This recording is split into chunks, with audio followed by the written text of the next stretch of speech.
আজকের খুতবার বিষয় হলো হিজরি নববর্ষ ও আশুরা। এ বিষয়ের উপরে সংক্ষিপ্তভাবে কিছু কথা বলার চেষ্টা করব ইনশাআল্লাহ। ওমা তৌফিক ইল্লা বিল্লাহ।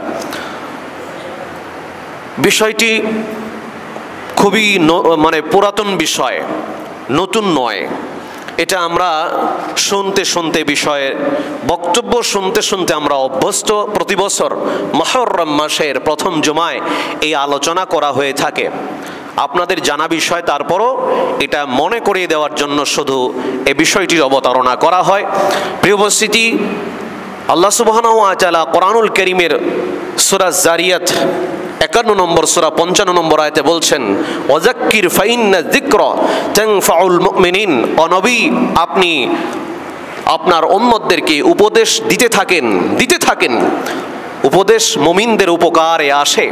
অতএব গুরুত্বপূর্ণ বিষয়গুলো বারবার বলাটা উচিত, এবং বক্তব্যের ভিতরেও কোনো বাক্য যদি বেশি গুরুত্বপূর্ণ হয়, এটা 3 বার বলা আল্লাহ রাসূলের একটা পদ্ধতি ছিল।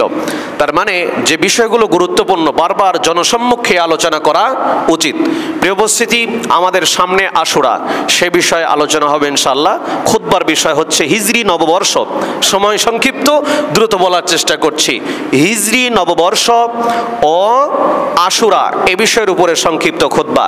আমাদের মনে রাখতে হবে, মুহররম মাস আরবি বছরের প্রথম মাস। এর একটা এই হিজরি ক্যালেন্ডার পঞ্জিকার একটা ইতিহাস আছে। রাসূলুল্লাহ সাল্লাল্লাহু আলাইহি ওয়াসাল্লামের সময় এবং তার পূর্বেও আরব দেশে কোনো তাদের নিজস্ব নির্ধারিত কোনো ক্যালেন্ডার বা পঞ্জিকা ছিল না। অথচ ওই সময় রোমান পারসিয়ানরা বা অন্যান্য জাতিরা তাদের নিজস্ব ক্যালেন্ডার ব্যবহার করে দিন, তারিখ, বর্ষ গণনা করতেন। পরবর্তীতে রাসূলুল্লাহ সাল্লাল্লাহু আলাইহি ওয়াসাল্লামের ইন্তেকালের পরে আবু বকরের খেলাফত পার হলো। এরপরে দ্বিতীয় খলিফার আসনে অধিষ্ঠিত হলেন মুসলিম জাহানের খলিফাতুল মুসলিমিন আমিরুল মুমিনিন ওমর ইবনে খাত্তাব রাদিয়াল্লাহু তাআলা আনহু। তার খেলাফতের তৃতীয় বছরে, ওমর রাদিয়াল্লাহু তাআলা আনহুর খেলাফতের তৃতীয় বছরে গভর্নর আবু মুসা আশআরী রাদিয়াল্লাহু তাআলা আনহু একটা পত্র লিখেছিলেন ওমর রাদিয়াল্লাহু আনহুর কাছে, আমিরুল মুমিনিন, বিভিন্ন জাতিদের নিজস্ব ক্যালেন্ডার পঞ্জিকা আছে আর আমাদের নেই। আমাদের মুসলমানদের আরব দেশের নিজস্ব ক্যালেন্ডার পঞ্জিকা না থাকার কারণে প্রশাসনিক কাজে জটিলতা দেখা দিচ্ছে। আমাদের নিজস্ব একটা পঞ্জিকা প্রণয়ন করা অতীব জরুরি।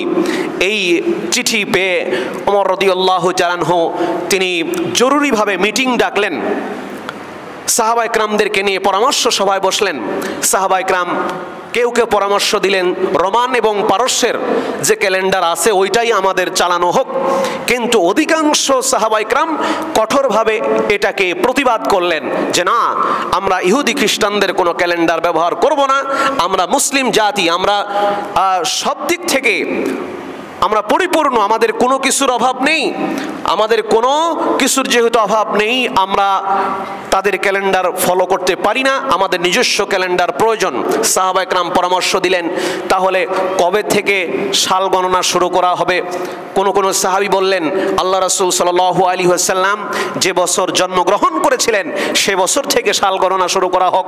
কেউ কেউ বললেন আল্লাহর নবী সাল্লাল্লাহু আলাইহি ওয়াসাল্লাম জন্মের বছর, কেউ কেউ বললেন রমজান মাস থেকে, কেউ কেউ বলছেন যে না, আল্লাহ রাসূল সাল্লাল্লাহু আলাইহি ওয়াসাল্লাম যে বছর হিজরত করে মক্কা থেকে মদিনায় গিয়েছেন ওই বছর থেকে সাল গণনা শুরু করা হোক। আলী রাদিয়াল্লাহু তাআলা আনহু এই পক্ষেই জোরালো প্রস্তাব দিলেন যে হ্যাঁ, রাসূল সাল্লাল্লাহু আলাইহি ওয়াসাল্লাম যে বছর মক্কা থেকে মদিনায় হিজরত করেছিলেন সেই বছর থেকে সাল গণনা শুরু করা হোক। এটাকে গ্রহণ করে হযরতে ওমর রাদিয়াল্লাহু তাআলা বললেন, হ্যাঁ এটাই যুক্তিযুক্ত, কারণ আল্লাহর নবীর হিজরতটা ছিল হক বাতিলের পার্থক্যের শুভ সূচনা, সেজন্য এই বছর থেকেই সাল গণনা হওয়া উচিত। তাহলে হিজরি সাল গণনা শুরু হবে রাসূলের হিজরত থেকে, আর রাসূলের হিজরত থেকে গণনা শুরু হয়েছে জন্যই এই সালকে বলা হয় হিজরি সাল। এরপরে কোন মাস বছরের প্রথম হবে এই নিয়েও ইখতিলাফ শুরু হলো। কেউ বলল রমজান মাস, কেউ বলল রবিউল আউয়াল মাস, কেউ বলল মুহররম মাস। ওমর রাদিয়াল্লাহু রাদিয়াল্লাহু তাআলা বললেন, না, যেহেতু হজ পালন শেষে হাজী সাহেবরা বাড়িতে এসে মুহররম মাসে পৌঁছেন, এই মুহররম মাস হবে আরবি বছরের প্রথম মাস। সবাই একমত পোষণ করলেন, শুরু হয়ে গেল। দেখেন মুসলমানদের এই হিজরি সাল গণনার যে একটা চমৎকার ইতিহাস আছে। দুঃখজনক আমরা এই হিজরি সাল এখন কত হিজরি চলে এটা অনেক শিক্ষিত জেনারেশন বলতে পারে না। আজকে হিজরি সালের কোন মাস কোন তারিখ এটা অনেকেই বলতে পারে না, অথচ ইংরেজি আমরা সবাই পারি। কিন্তু আসলে সেটা তো আসলে ইংরেজি না, সেটা একটা খ্রিস্টিয়ান সাল যেটা আমরা মেনে চলি। ইতিহাস রয়েছে সংক্ষিপ্তভাবে একটু না বললেই নয়। সেটি হচ্ছে 1600 বছর পূর্বে প্রায় 1582 খ্রিস্টাব্দে পোপ অষ্টম গ্রেগরি তিনি রোমান জুলিয়ান যে ক্যালেন্ডার ছিল সেটাকে সংশোধন করে যিশু খ্রিস্টের জন্মকে সাল গণনার সূচনা ধরে তিনি একটা ক্যালেন্ডার বা পঞ্জিকা প্রচলন করেন, যেটাকে বলা হয় ক্রিস্টিয়ান ক্যালেন্ডার বা গ্রেগরিয়ান ক্যালেন্ডার। এটাকেই বর্তমানে বলা হয় কি খ্রিস্টিয়ান ক্যালেন্ডার বা যে খ্রিস্টাব্দ বলে থাকি। 2024 সাল যে আমরা ইংরেজি বলে ব্যবহার করি, এটা মূলত ইংরেজি নয়, এটা খ্রিস্টাব্দ। খ্রিস্টিয়ান ধর্মীয় বিশ্বাসের ভিত্তিতে এই সাল তৈরি করা হয়েছে। প্রিয় উপস্থিতি, এই জন্য তারা যেহেতু যিশু খ্রিস্টের উপাসনায় তারা বিশ্বাসী, যিশু খ্রিস্টকে প্রভু হিসেবে তারা বিশ্বাস করে, এই বিশ্বাসের ভিত্তিতেই তারা এ সাল গণনা করেন, প্রচলন করেন এবং এই সালকে তারা নাম দিয়েছে আন্নো ডোমিনি বা আমাদের প্রভুর বছর, in the year of our Lord, আমাদের প্রভুর বছরে। সম্মানিত উপস্থিতি, তার মানে এই যে আমরা খ্রিস্টাব্দ ইংরেজি সাল ব্যবহার করি, এটা নিছক ইংরেজি সাল নয়, এটা খ্রিস্টিয়ান ক্যালেন্ডার বা পঞ্জিকা। তবে এটা ব্যবহারে নিষেধাজ্ঞা নেই, তবে আমাদের নিজস্ব যে ক্যালেন্ডার আছে এটাকেও সম্মান শ্রদ্ধা করা উচিত, যেটা আরবি বা হিজরি সাল। আজকে মুহররমের 5 তারিখ 1446 হিজরি। প্রিয় উপস্থিতি, আমরা হিজরি সালের একটা ইতিহাস শুনলাম। এরপরে আসেন মুহররম মাসে, এই যে বছরের প্রথম মাস মুহররম মাস,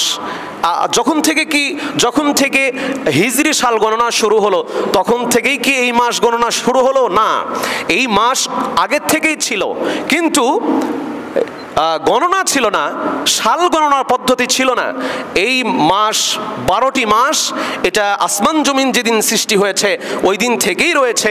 মহান আল্লাহ কোরআনুল কারীমের সূরা তাওবা 9 নম্বর সূরা 36 নম্বর আয়াতে বলছেন, ইন্না ইদ্দাতাশ শুহুরি ইনদাল্লাহি 12 শাহরান ফি কিতাবিল্লাহি ইয়াওমা খালাকাস সামাওয়াতি ওয়াল আরদা মিনহা আরবাআতুন হুরুমুন যালিকা দ্বীনুল কাইয়্যিম। আল্লাহ তাআলা বলছেন, নিশ্চয়ই মাসসমূহের গণনা, 12টি মাসের যে গণনা, এটা সেই দিন থেকে যেদিন আসমান এবং জমিনকে সৃষ্টি করা হয়েছে। সুবহানাল্লাহ। এবং মিনহা আরবাআতুন হুরুম, এর ভিতরে এই 12টি মাসের ভিতরে 4টি সম্মানিত মাস, এটার আগেও বলেছি। সেটা কি কি? জিলকদ, জিলহজ, মুহররম এবং রজব। এই 4টি মাস হলো আশহুরুল হুরুম বা সম্মানিত 4টি মাস। প্রিয় উপস্থিতি, এই 4টি মাসের একটি হচ্ছে চলমান মুহররম মাস। এই মুহররম মাস একটি গুরুত্বপূর্ণ দিন আছে যেটাকে আমরা বলে থাকি আশুরা। আশুরা অর্থ কি? আশারণ মানে হলো 10, আশুরা অর্থ হচ্ছে দশম, মানে মুহররম মাসের 10ম তারিখকে, 10ম দিনকে বা দিবসকে আশুরা বলা হয়। আশুরা এর ইতিহাস থেকে আমাদের দেশের মুসলমানেরা মনে করে যে এটা কারবালা। আশুরা বললেই আমাদের দেশের মুসলমানেরা কারবালা ছাড়া অন্য কিছু জানে না, অথচ এই আশুরার যে সূচনা, যে ইতিহাস সুন্নাহর আলোকে, হাদিসের আলোকে যেটা প্রমাণিত, সেটা মূসা আলাইহিস সালাম পর্যন্ত, মূসা আলাইহিস সালাম থেকে। আর কারবালার ঘটনা যেটা ঘটেছে সেটা হলো মুহাম্মদ সাল্লাল্লাহু আলাইহি ওয়াসাল্লামের ইন্তেকালের 50 বছর পরে। সম্মানিত উপস্থিতি, আশুরার যে ফজিলত, আশুরার যে মর্যাদা এবং করণীয়, যা কোরআন সুন্নাহয় প্রমাণিত, এটা কারবালা কেন্দ্রিক নয়। এটি হচ্ছে সেই মূসা আলাইহিস সালামের নদী পার হয়ে যাওয়া, ফেরাউনের ডুবে যাওয়া, সেখান থেকে সেদিকে যাব। তার পূর্বে বলি যে আশুরা এই আশুরা মানে হচ্ছে দশম, মুহররম মাসের 10ম তারিখকে আশুরা বলা হয়। প্রিয় উপস্থিতি, রাসূলুল্লাহ সাল্লাল্লাহু আলাইহি ওয়াসাল্লাম যখন মক্কা থেকে হিজরত করে মদিনায় গেলেন, ইন্না রাসূলুল্লাহি সাল্লাল্লাহু আলাইহি ওয়াসাল্লাম কদিমাল মদিনাতা ফাওয়াজাদাল ইয়াহুদা সিয়ামান। তিনি মদিনায় গিয়ে দেখলেন ইহুদিরা রোজা রাখে এই দিনে। তিনি প্রশ্ন করলেন, মা হাযাল ইয়াউম আল্লাযী তাসুমুনা, এটা কোন দিন যে ইহুদিরা এই দিনে রোজা পালন করছে, সিয়াম পালন করছে? তখন বলা হলো, হাযা ইয়াউমুন আযীম, এটা মহান দিন। এই দিনে আনজাল্লাহু মূসা ওয়া কওমাহু ওয়া গররাকা ফিরআউনা ওয়া কওমাহু। আল্লাহ সুবহানাহু ওয়া তাআলা এই 10ই মুহররম তথা এই আশুরার দিনে মূসা আলাইহিস সালামকে ফেরাউনের কবল থেকে রক্ষা করেছিলেন এবং তার সম্প্রদায় জাতিকে বাঁচিয়েছিলেন, এবং ফেরাউন ও তার জাতিকে লোহিত সাগরের ভিতরে ডুবে মেরেছিলেন। এজন্য মূসা আলাইহিস সালাম এই দিনে আল্লাহর কৃতজ্ঞতা প্রকাশার্থে শুকরানা সিয়াম পালন করতেন। এই কথা শুনে আল্লাহ রাসূল সাল্লাল্লাহু আলাইহি ওয়াসাল্লাম বললেন, তাই নাকি? তাহলে ফানাহনু আহাক্কু আউলা বিমূসা মিনকুম, মূসার দিক থেকে, মূসার ক্ষেত্রে ইহুদিদের চেয়ে আমি বেশি হকদার। এজন্য আল্লাহ রাসূল সাল্লাল্লাহু আলাইহি ওয়াসাল্লাম ফাসামাহু, আল্লাহ রাসূল সাল্লাল্লাহু আলাইহি ওয়াসাল্লাম সিয়াম রাখলেন আশুরার দিনে, এবং ওয়া আমারা বিসিয়ামি, সাহাবায়ে কেরামদেরকে নির্দেশ প্রদান করলেন যে তোমরা আশুরার দিন সিয়াম রাখো। তবে আশুরার দিন সিয়াম পালন করতে গিয়ে একটা সতর্কতা অবলম্বন করতে হবে, সেটা একটা নয় বরং 2টা পালন করতে হবে। ইহুদিরা পালন করে একটা, আমাদেরকে পালন করতে হবে 2টা। আশুরা কবে বলে দেই, শোনেন। আগামী 17ই জুলাই পবিত্র আশুরার দিন। ইংরেজিটা বললাম এই জন্য যে আমাদের ইংরেজিতে আমরা অভ্যস্ত বেশি, এই জন্য ইংরেজিতে বললাম। আগামী 17ই জুলাই আশুরার দিন। এখন আগের দিন একটা, ওই দিন সহ অথবা ওই দিন সহ পরের দিন, যে কোনো 2টা সিয়াম রাখতে হবে। আর যদি বার বলে দেই তাহলে হবে মঙ্গলবার বুধবার অথবা বুধবার বৃহস্পতিবার। আবারও বলছি, মঙ্গলবার বুধবার অথবা বুধবার বৃহস্পতিবার এই আগামী সপ্তাহে আশুরার সিয়াম।